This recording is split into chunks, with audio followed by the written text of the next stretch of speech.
Então, esse seminário também vai para o meu canal no YouTube.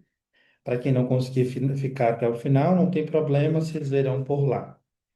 Então, hoje nós vamos falar sobre um tema bastante importante, que nasceu no último seminário, em que nós falávamos sobre o estruturalismo como um recurso para entender a noção do sujeito em Lacan. E hoje nós vamos falar sobre essa introdução ao estruturalismo, num contraponto do que vem a ser a responsabilização subjetiva, suas dissidências e seus problemas, e o repartitório proposto por Lacan no seu primeiro texto, quando ele introduz a proposta do simbólico ao longo da sua teoria. Eu quero deixar muito claro uma coisa que talvez ainda não tenha ficado. O seminário ele é completamente orientado pela teoria de Lacan. Na semana passada, alguém falou, né? Eu estava falando sobre responsabilização subjetiva, que não existiria na psicanálise, e alguém disse para Lacan. Sim, mas é de Lacan que eu estou falando. Então, talvez vocês vão ver o tema da responsabilização subjetiva em outras psicanálises, não no Lacan. Então, só para deixar claro isso para vocês, que talvez ainda não tenha ficado claro, eu não sou freudo-lacaniano, eu sou lacaniano, então eu vou falar do Lacan. Como vocês já conhecem, né, para quem está nas minhas transmissões há mais tempo, sabe que eu começo de trás para frente. Então, eu começo pelas referências, eu vou usar referências do seminário sobre a carta roubada. Todos esses textos estão aqui nos escritos. O seminário sobre a carta roubada, que é o primeiro texto da coletânea dos escritos. É, Vou usar o texto Função e Campo da Fala e da Linguagem em Psicanálise. Vou usar o texto A Instância da Letra no Inconsciente e vou usar três capítulos do Seminário 5, que é o capítulo um, 2 e 3.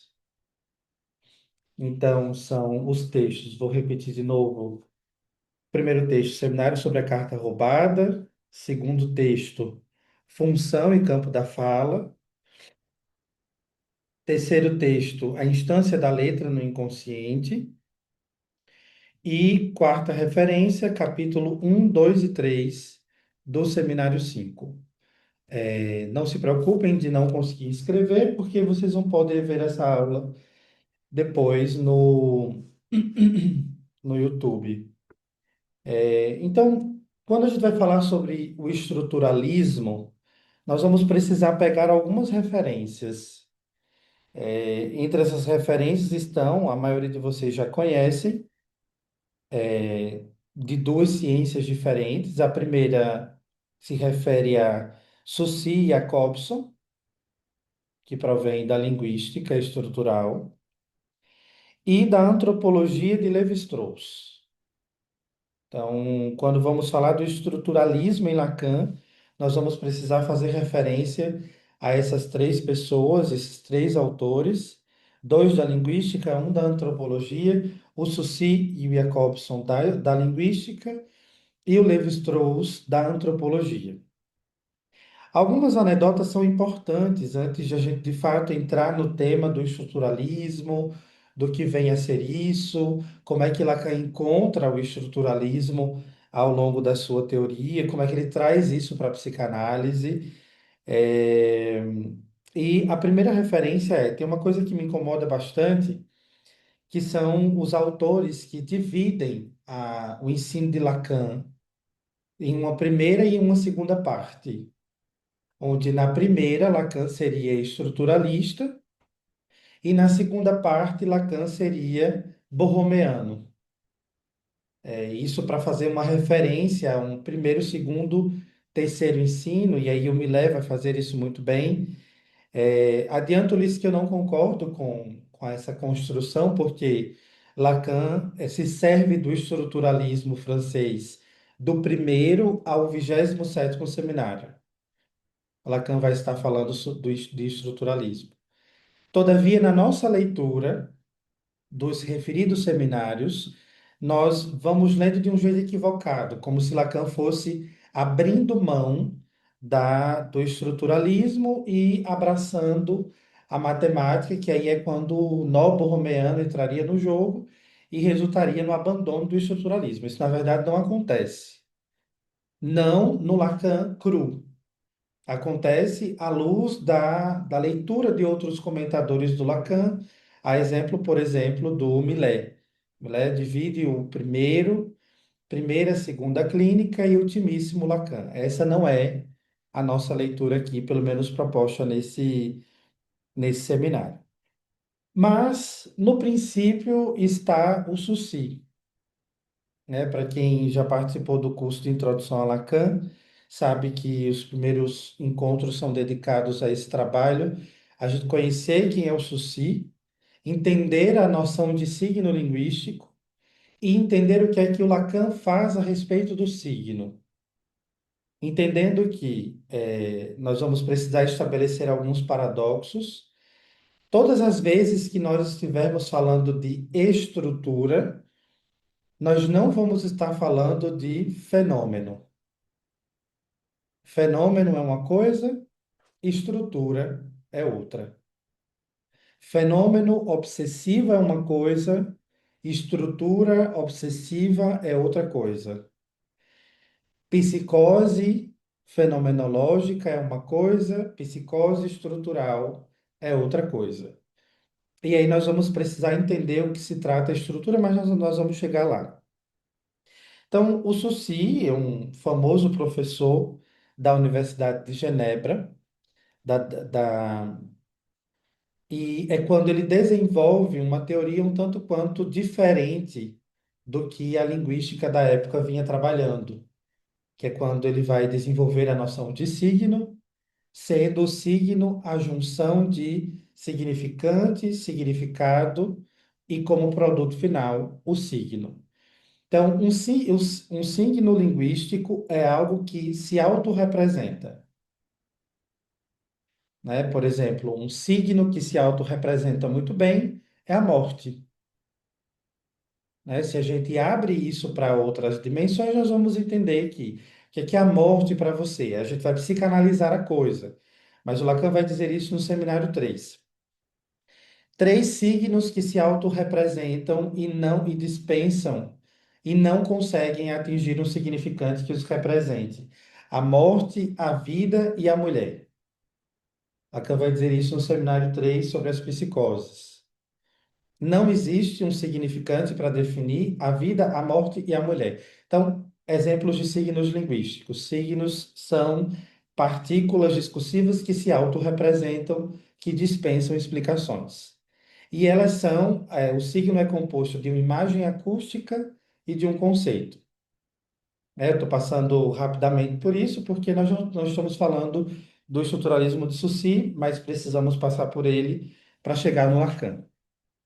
Então, o Saussure, ele faz a sua primeira construção e ele ministra três cursos que são chamados cursos de linguística geral, que a maioria de vocês já viu, os psicanalistas lacanianos, fazendo referência a um livro Laranjinha, né? Se não viram, se fizerem um Google aí, vocês encontram ele em PDF ou até eles baratinhos na Amazon. E o Lacan ele tem acesso a essa produção do Sucy, contudo de um jeito muito interessante. Lacan não acessa o Sucy pelo Sucy, mas acessa o Sucy pelo Jacobson. E aí o Jacobson vai propor uma subversão do signo suciriano. Para o Sucy, o significado é prevalente sobre o significante.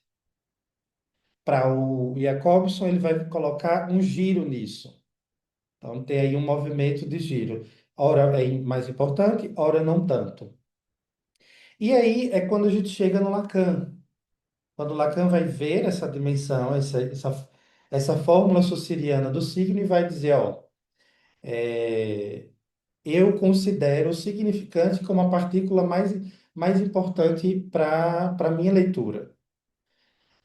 Então, nós vamos ter a princípio, o Sucy, o Jacobson e o Lacan. Uma coisa interessante que a gente também precisa lembrar é que Lacan nunca foi estruturalista, né? Embora tenha se servido do estruturalismo, como alguns autores chegam a dizer, Lacan nunca foi estruturalista. Alguns vão escrever sobre, vão dizer que é.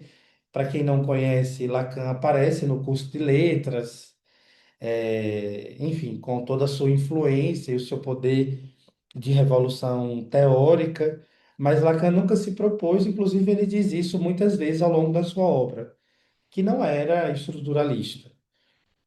Até porque o que ele propõe é outra coisa. E ele recorre ao estruturalismo como uma forma de tirar a psicanálise do campo da intuição.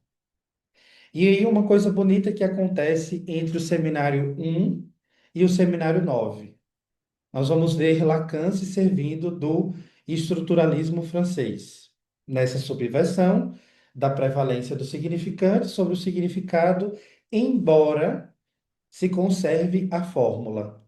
E aí eu estava tentando até agora não abrir o quadro, mas eu vou ter que abrir. Vocês ficam com o mouse no canto da tela e aí eu consigo usar o quadro direitinho sem vocês riscarem. O signo suciriano, ele é composto de significante, significado sobre significante. Como produto final, o signo. Então, o signo seria a junção de um conceito com uma imagem. E aí ele vai usar a referência da árvore. Esse esqueminha é famoso entre os psicanalistas, né? Nós vamos ver a imagem da árvore e o nome árvore. Inclusive, tem uma brincadeira que eu já costumo utilizá-la, que Lacan faz no seminário um, que ele pergunta, né? Dá para colocar um elefante na minha mão?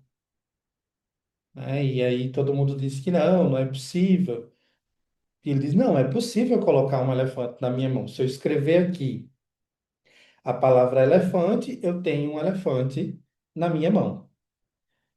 Então, isso para representar o poder das palavras. Então, aqui nós temos um signo linguístico. A junção do significado com o significante.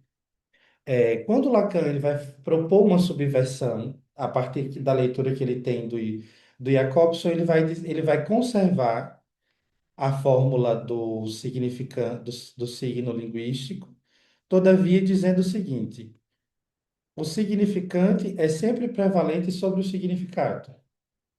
Ele descarta a noção de signo, porque se o paciente falar para a gente por signos, nós não conseguimos trabalhar.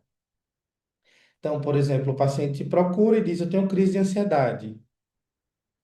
Crise de ansiedade é um signo linguístico, que ele espera que tenha uma representação por ele mesmo.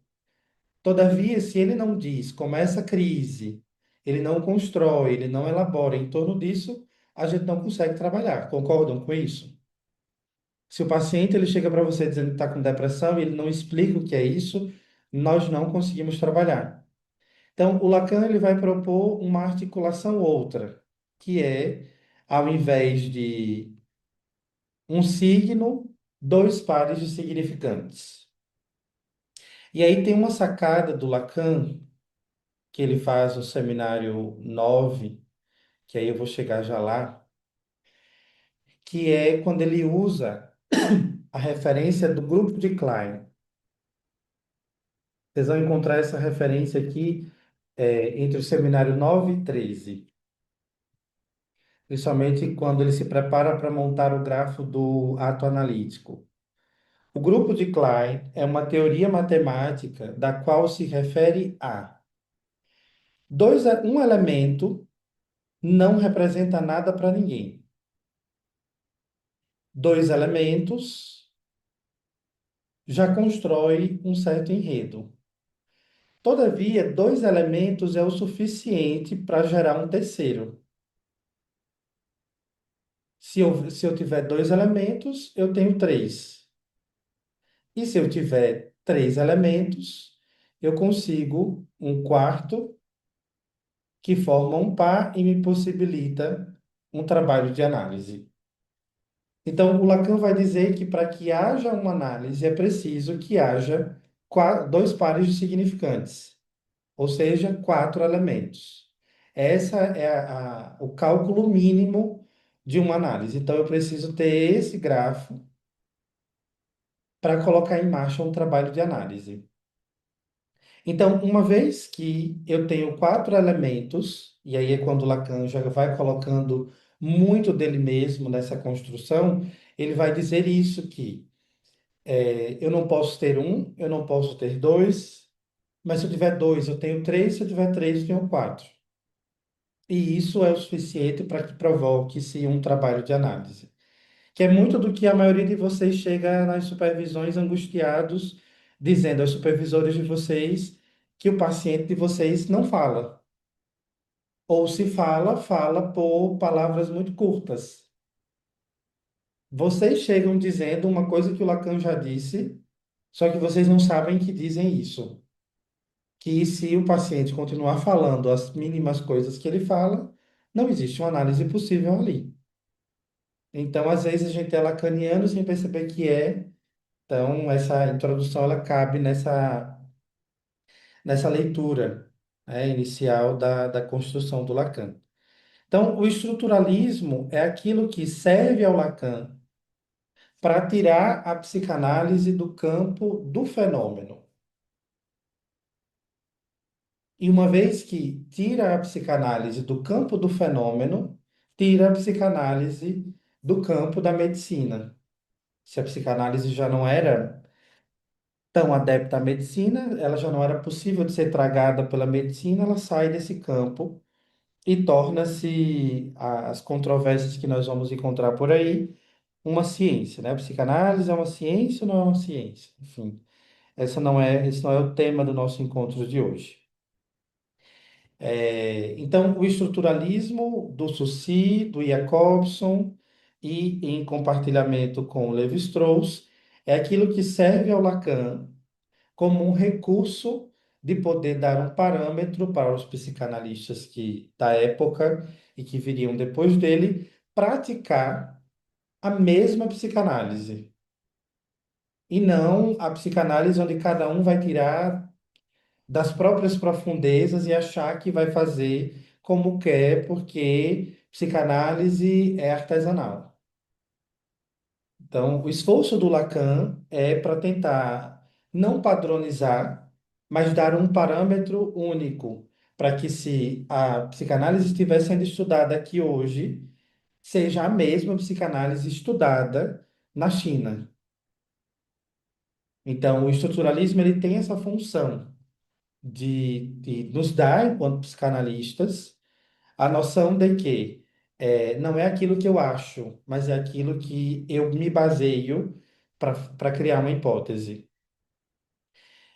E ainda nesse rol do estruturalismo, nós vamos precisar fazer três distinções diferentes, que isso serve como base para a gente avançar no seminário de hoje. Essa diferença, quem está nas minhas transmissões sabe que eu tenho falado bastante disso, e a diferença isso é uma proposta que a linguística faz, o Lacan toma para si, e nós precisamos nos valer para entender algumas coisas, né? Uma vez eu escutei alguém dizendo assim: qual é a diferença entre a psicanálise de Freud e de Lacan? Não, é que a psicanálise de Freud trata da sexualidade e a psicanálise de Lacan trata da linguagem. Isso não é verdade, né? Quem disse que a psicanálise de Freud trata da sexualidade leu Freud errado. Quem disse que a psicanálise de Lacan trata da linguagem não entende o que é linguagem. E eu vou mostrar para vocês em que ponto eu me baseio para lhes dizer isso. A linguística vai propor uma tríplice diferença muito importante, que é a diferença entre linguagem, língua e fala.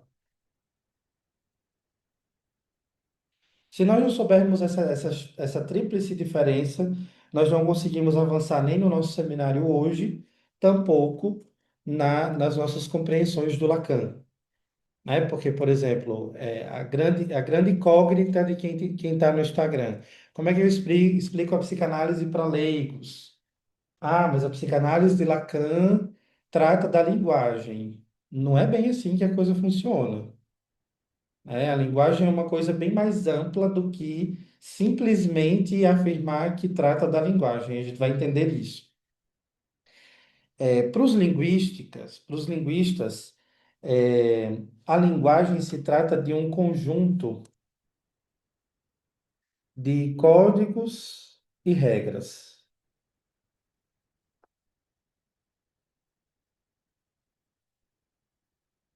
Então, se a gente diz que a psicanálise de Lacan trata da linguagem, já está meio que equivocado, que não trata da linguagem.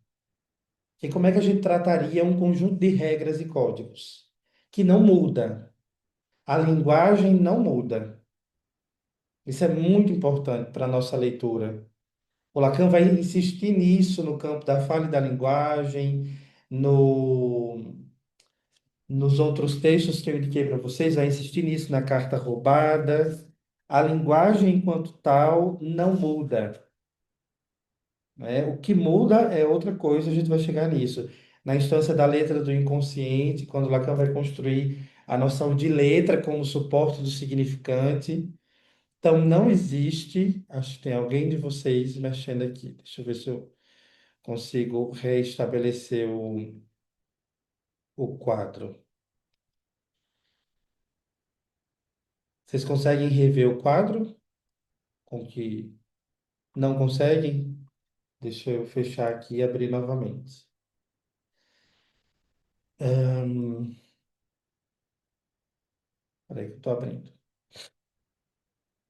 Então, sobre a linguagem, nós não conseguimos operar, porque a linguagem é um conjunto superior a qualquer um de nós. Ninguém manipula a linguagem, porque ela é um conjunto de regras e códigos que rege o modo como nós falamos, o modo como nós lidamos com as coisas. Então, quando Lacan vai falar do banho da linguagem, ele está se referindo a uma introdução do sujeito no campo da linguagem, ou seja, no campo de um conjunto de regras e códigos. Ou seja, quem fala está submetido à linguagem. E aí nós vamos à definição do que vem a ser a língua. A língua tem uma definição importante porque a língua é a parte social. Para quem tem uma veia meio social, isso aqui é importante. A parte social da linguagem.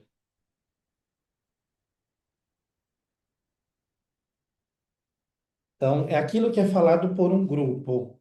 Por exemplo, nós aqui, pelo menos neste seminário, falamos todos a língua portuguesa.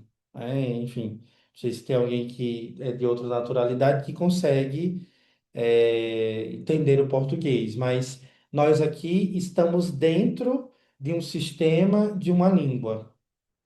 Nós falamos palavras, fonemas, a partir da estrutura da língua portuguesa.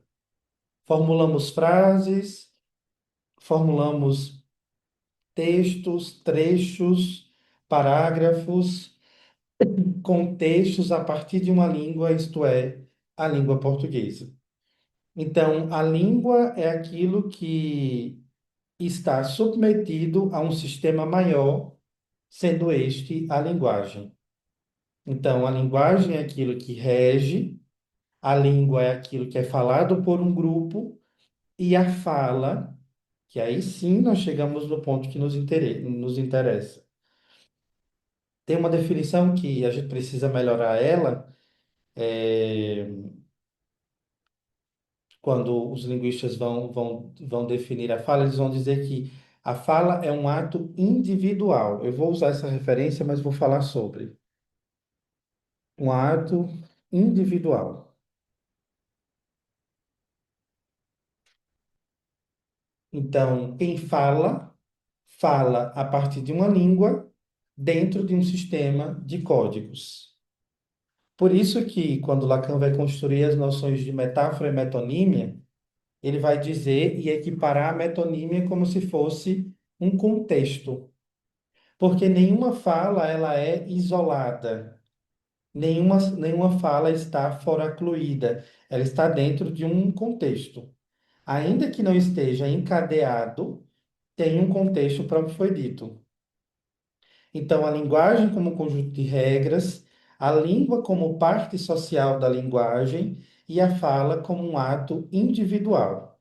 Essa é a definição que está na linguística, que o Lacan conserva ao longo da sua teoria, porém ele vai sofisticar. Eu acho que Lacan é muito francês e, consequentemente, muito sofisticado, no nosso linguajar mais paraibano, nordestino, cheio de frescura, e ele vai melhorar essa noção de fala e vai inaugurar, a partir da teoria dos discursos, e nós vamos colocar o discurso do lado do sujeito. Isso aqui é muito importante. No seminário 18, é um seminário muito importante, Lacan vai dizer que não existe nenhum discurso que não seja semblante. Nenhum discurso. Todo discurso é semblante. E aí nós vamos precisar diferenciar ainda discurso e fala. Porque todo discurso, e aqui eu vou inserir aqui nessa, nessas diferenciações, a função do discurso é o laço social.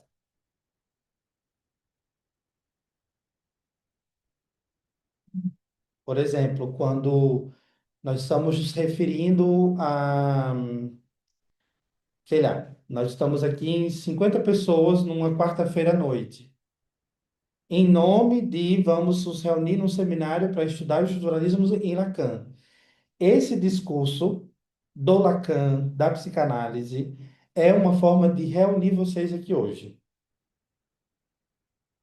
Então, o discurso em questão, ele tem uma forma, uma função de laço social.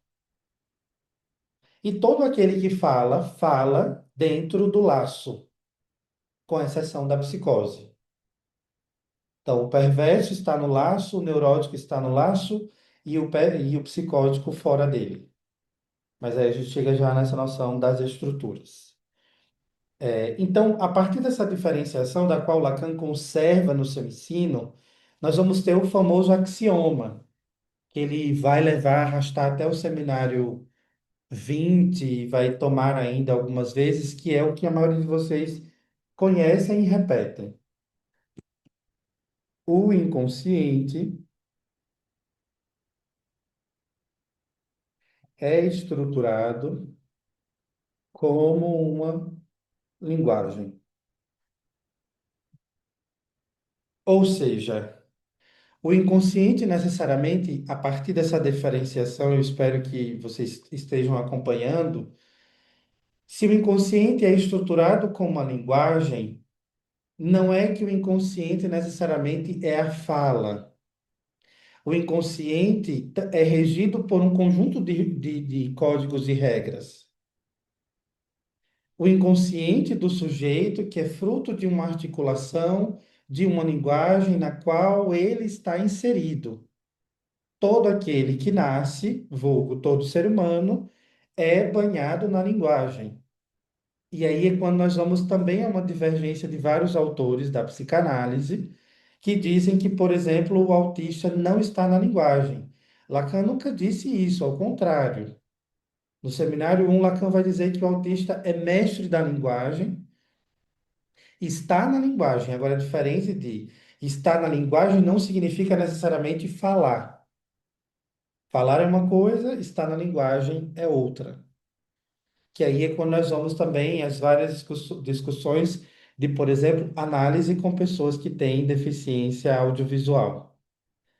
É possível uma análise com as pessoas? Óbvio, desde que você saiba se direcionar a elas.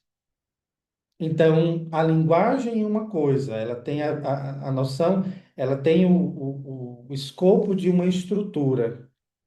E aí é quando nós vamos confundir um outro problema, uma outra coisa, que eu vou incluir aqui também como diferenciação, que é a noção de estrutura.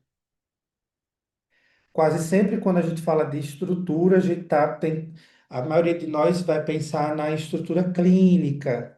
Aí alguns de nós vai dizer, mas eu só penso em estrutura clínica depois de 8 meses de tratamento. É muito cedo para pensar em estrutura e não é bem assim que a coisa funciona, né? Quando a gente fala de estrutura, a gente está falando sobretudo de uma posição.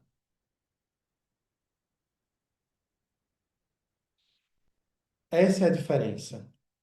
Eu não quero saber necessariamente se, né, como aquela coisa que vem ainda como herança do Freud, é neurótico psicótico perverso, estrutura mista, é neurótico com traço obsessivo.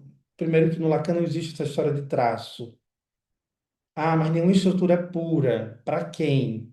Para qual autor? Lacan nunca falou que nenhuma estrutura é pura. Lacan falou de estruturalismo, de tipo clínico, e não misturou uma coisa com a outra. Em nenhum momento do ensino de Lacan, ao longo dos seus seminários, ele falou de estrutura mista, né? Porque o que está em jogo na estrutura discursiva é a afirmação ou a negação da castração simbólica. Então, quando eu falo de estrutura, eu estou falando de uma posição, ou seja, de que modo essa pessoa que você está escutando no consultório se posiciona na linguagem. Quais são os recursos que essa pessoa tem posicionado na linguagem? Como é que essa pessoa se coloca na relação com o outro, na relação com o desejo, na relação com o desejo do outro, na relação na transferência com você? Então, se eu tenho essa noção de que estrutura não é fenômeno, mas posição, tudo isso aqui muda. Principalmente a nossa leitura fenomenológica dos nossos casos. É muito comum, principalmente no espaço da supervisão, eu escuto muito isso, o analista chegar a dizer, não, mas eu aposto na histeria porque tem um fenômeno de corpo. Esse não é o nosso parâmetro. Não se estivermos praticando uma psicanálise lacaniana, do Lacan. A não ser que você pratique uma psicanálise lacaniana de outros lacanianos. Quando Lacan vai falar de estrutura, né, principalmente na sua construção, que aí tem um fato curioso, que aí é até um problema também epistemológico, Lacan nunca se referiu à expressão estrutura clínica. Isso é uma expressão nossa, né, que a gente usa misturando uma coisa com a outra. Lacan sempre se refere ao tipo clínico, quando ele vai falar da posição discursiva do sujeito na linguagem. Então, o fenômeno não é parâmetro para a estrutura. O fenômeno não é parâmetro para a estrutura. Por isso que a gente fica com medo de cogitar a estrutura discursiva, porque os fenômenos mudam. A estrutura, não. O que muda é o sujeito e o modo como ele vai se relacionando com a linguagem. Então, diante da mesma linguagem que não muda, o sujeito vai falando de um jeito diferente. E aqui está o grande problema da responsabilização subjetiva. Primeiro que o tema da responsabilização subjetiva nem entra dentro do tema das estruturas, porque não cabe responsabilizar o sujeito pelo que ele está falando. Qual o sujeito? O sujeito que fala para você, o paciente, ou o sujeito inconsciente que só existe quando for articulado? Como é que você responsabiliza um psicótico? Dizendo para ele que se ele não arrumar um trabalho, ele não vai ser ninguém na vida. Como é que você responsabiliza, o paciente que chega angustiado e não sabe por que é que está angustiado? A proposta de Lacan vai ser exatamente ao contrário, feita no repartitório da carta roubada. Não me diga da responsabilidade, me diga da posição. Nisso que o sujeito está vivendo hoje, o que é que qual é a posição dele diante disso que ele está nos dizendo? Nós não operamos sobre a realidade, nós operamos sobre a posição do sujeito. Porque a psicanálise lacaniana é, sobretudo, uma psicanálise posicional, porque se trata da posição do sujeito diante do outro, diante da vida, diante da linguagem. Então, quando a gente pensa na noção de estruturalismo, nós não estamos nos referindo necessariamente à estrutura, ao tipo clínico. Nós estamos falando do Lacan, que se serve do estruturalismo para tirar a psicanálise do campo do eu acho. E aí é quando entra um ponto que eu trouxe no início do nosso encontro, que é quando alguns autores vão dividir o ensino de Lacan em duas partes. Primeira parte, Lacan estruturalista, segunda parte, Lacan matemático. O que acontece é o seguinte: no seminário 10, quando ele vai escrever sobre a angústia e ele vai inaugurar o único conceito que ele inventa, que é o objeto A, o Lacan vai perceber uma coisa, que se ele considerasse metáfora e metonímia, enunciado e enunciação, e toda a hipótese dos estruturalistas, e somente isso, tudo aquilo que se passasse dentro do falante poderia ser dito. Ou seja, nós conseguiríamos dizer tudo o que nós pensamos. Se o Lacan tivesse conservado essa primeira teoria, essa primeira construção que ele faz até o seminário 9, né, considerando o estruturalismo e só o estruturalismo por ele mesmo, tudo que o paciente chegaria para análise, ele poderia dizer tudo o que ele pensa. Fale tudo que vier à cabeça. Aí ele vomita na presença do analista. No seminário 10, Lacan vai perceber o seguinte: tem uma coisa aqui na linguagem que eu estou falando para vocês faz muito tempo. Todavia, eu nunca dei evidência. Eu dei evidência ao imaginário, no primeiro seminário. Eu dei evidência ao simbólico, no seminário 5. Mas eu não estou dando evidência a um desses pontos que já está aqui desde o início, que é o tema do real.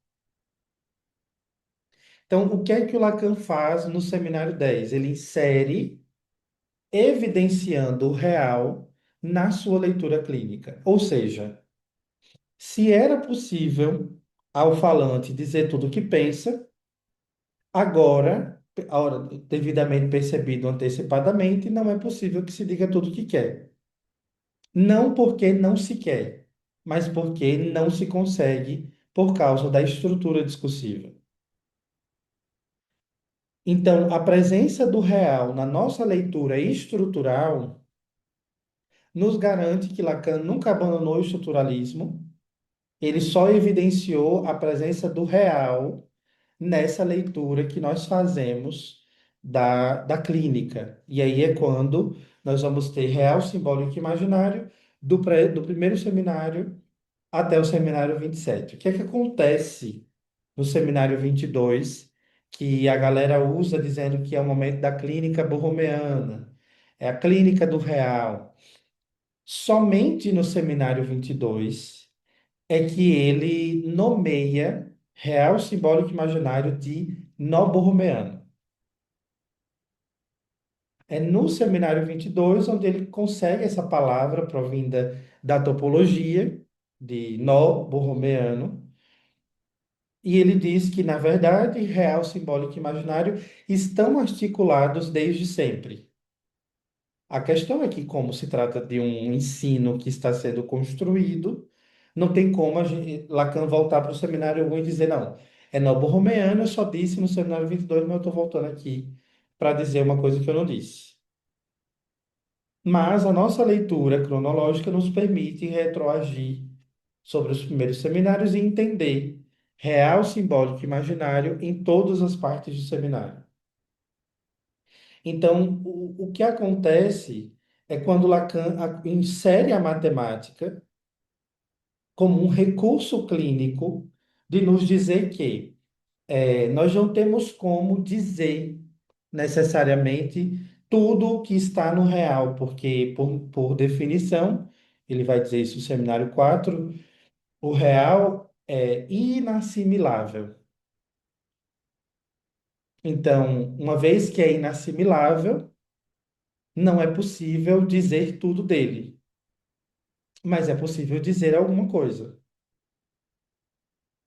E é com isso que nós trabalhamos no consultório, com o que é possível de ser dito pelo sujeito em questão, né, pelo paciente que chega para a gente, pelo sujeito que será articulado a partir da operação do analista.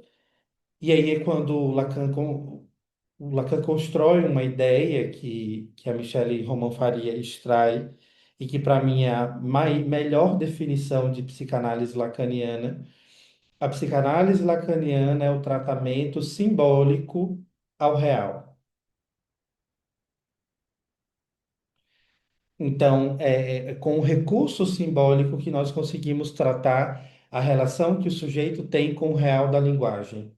Lembrando sempre que o real não está fora, o real está na relação que o sujeito estabelece com a linguagem. Eu costumo citar esse exemplo sempre. A gente costuma dizer a pandemia, o real que invade, uma catástrofe natural, o real invadiu, mas o real não invade ninguém, porque o real está na relação que o sujeito estabelece com a linguagem.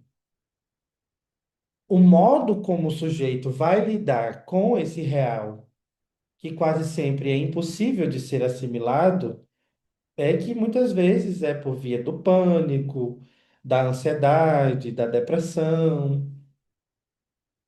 Então, o real lacaniano, que não é a realidade, que não é o que está fora, mas está na linguagem, no modo como o sujeito se relaciona com ela, na noção de estrutura. Então, por exemplo, quando na supervisão nós vamos considerar a noção de tipo clínico, né, de que modo esse sujeito está organizado na linguagem. É aí onde nós vamos considerar a noção do real presente no dizer. E aí tem uma coisa curiosa que certamente vocês já escutaram isso algumas vezes ao longo do percurso de vocês. Para o Lacan, o real é possível de ser dito, só não é possível de ser escrito, porque o real não cessa de não se inscrever. Ele insiste, né? Eu costumo representar o real de várias formas. O real é a pedra no meio do caminho do poema do Carlos Drummond de Andrade. O real se parece com o sol. Ninguém nunca foi ao sol, tampouco irá, mas vai se criar hipóteses a respeito deles. E o simbólico é essa possibilidade que se tem de dar um tratamento à relação que o sujeito tem com o real. Então, nós vamos entender aí essa articulação borromeana. Talvez possa ser até um tema para o seminário do mês que vem. Essa noção do nó borromeano, no ensino de Lacan. Mas só para dizer para vocês, Lacan não abandona o estruturalismo. O que Lacan faz é inserir na noção do estruturalismo o real. E aí tem um livro do Luiz Boto, que ele fala sobre o objeto A, que eu acho que vale muito a pena de vocês lerem, quem tem dificuldade de entender o que é o real, acho que é o objeto A, a invenção lacaniana. É a dissertação dele de mestrado, vale muito a pena essa leitura. É, enfim, trouxe esses pontos para vocês, queria abrir esses momentos finais para ouvir possíveis dúvidas, se vocês tiverem, né? Geralmente, quando vocês ficam em silêncio, eu acho que vocês entenderam tudo, tá tudo ok, e a gente pode terminar. Mas me contem, como é que tá isso para vocês? Como é que tá chegando isso por aí?